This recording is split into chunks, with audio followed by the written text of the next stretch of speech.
In this video, we're going to continue discussing producing commodity chemicals from simple salts, and that includes the production of acids.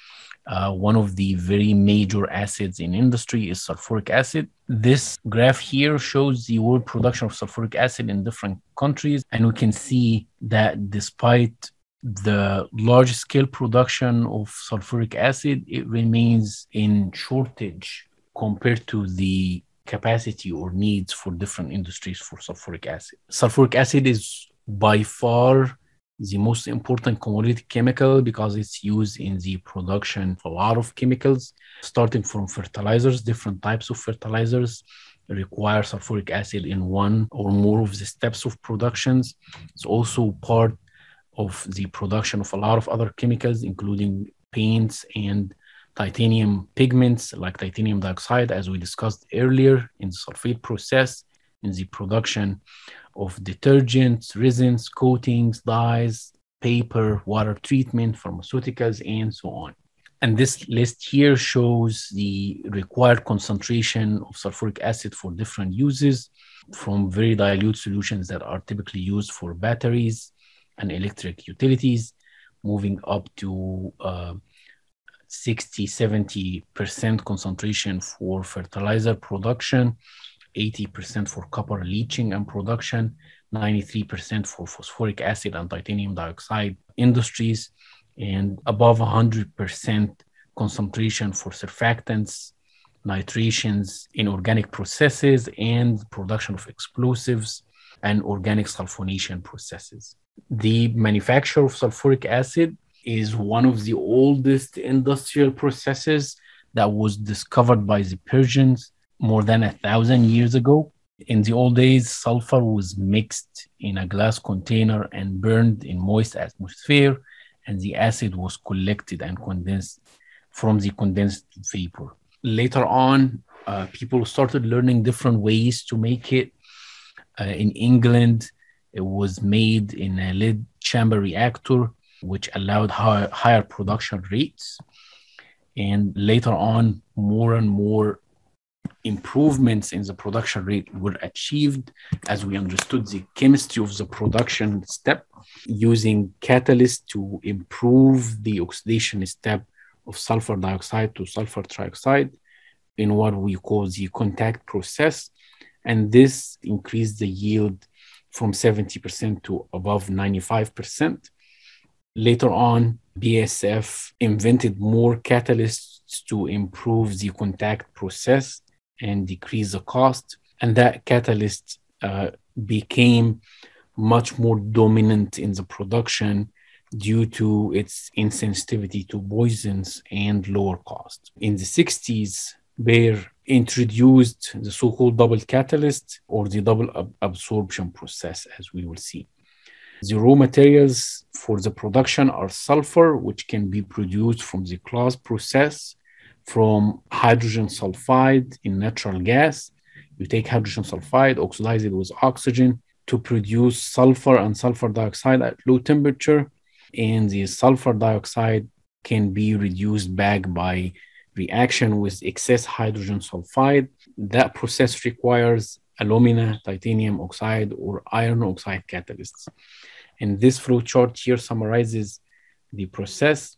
So you take the feed of hydrogen sulfide, mix it with air as a source of oxygen, preheated, and then injected into a reactor at 300 degrees Celsius in the presence of the correct catalyst, then condense it to produce fractions of sulfur, take the mother liquor into another reactor at a lower temperature to produce more sulfur, and so on. Alternatively, sulfur can be produced from natural deposits of sulfur that are typically leached out using superheated water that can be pumped into the deposit to melt the sulfur, which then can be forced up to the surface by compressed air and cooled down to produce sulfur.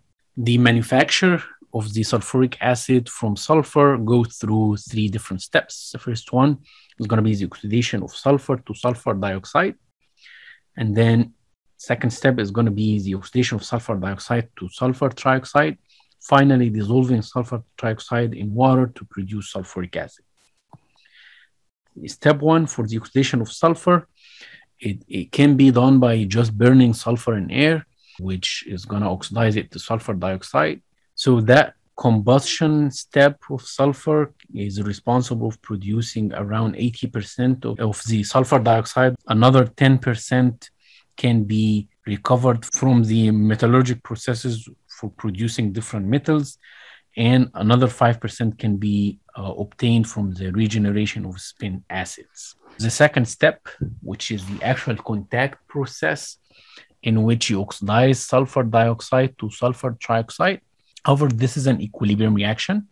It's very slow at room temperature, and it only accelerates when you reach temperatures around 400 degrees Celsius and requires a catalyst. The catalyst is typically 9% vanadium oxide on silica. This is an exothermic reaction. Higher temperature will shift the equilibrium back to the reactants instead of forming the products. So it has to be maintained at a certain temperature.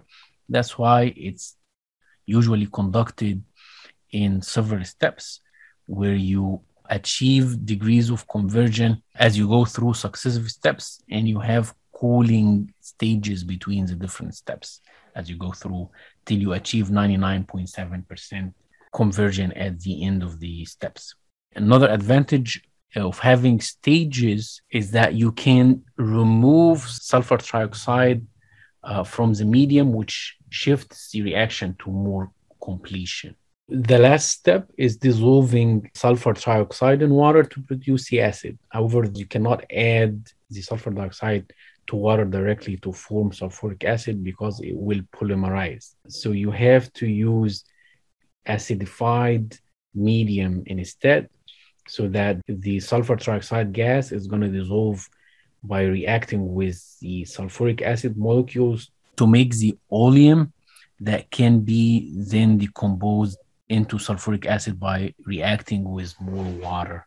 And this here is a flow chart that summarizes the process, starting from sulfur that can be burned in a burner to produce sulfur dioxide, which then can be injected into the converter to be converted to sulfur trioxide that can be then dissolved in the acidified medium to produce the acid, which is typically able to produce acids up to 99% concentration. For producing concentrations higher than 100%, which is typically called oleum, which is a sulfuric acid with an additional sulfur trioxide absorbed to the surface, you only require an additional absorption tower. Oleum is very useful. It's used in reactions where water is excluded and in sulfonation reactions in organic transformations. The energy consumption during the process, you'll find that 2/3 of the energy is used to generate steam, which is used to drive the turbines and supply power to the air blowers. So in order to lower the energy consumption, steam produced during the process is used to preheat the gases, while vapors from the absorption towers used to cool down the gases. That minimizes the cost of manufacture and maximizes the profit. This is a highly corrosive acid, so metal corrosion is a big issue in the manufacture process, and that would require special alloys that must be used to guard against the extensive corrosion because of the acidity. It typically contains nickel, chromium, molybdenum, copper, and silicon that are used to enhance the corrosion resistance of the alloys.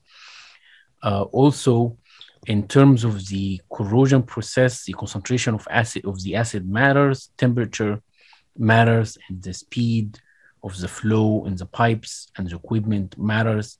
And of course, the alloy composition matters in controlling corrosion during the process.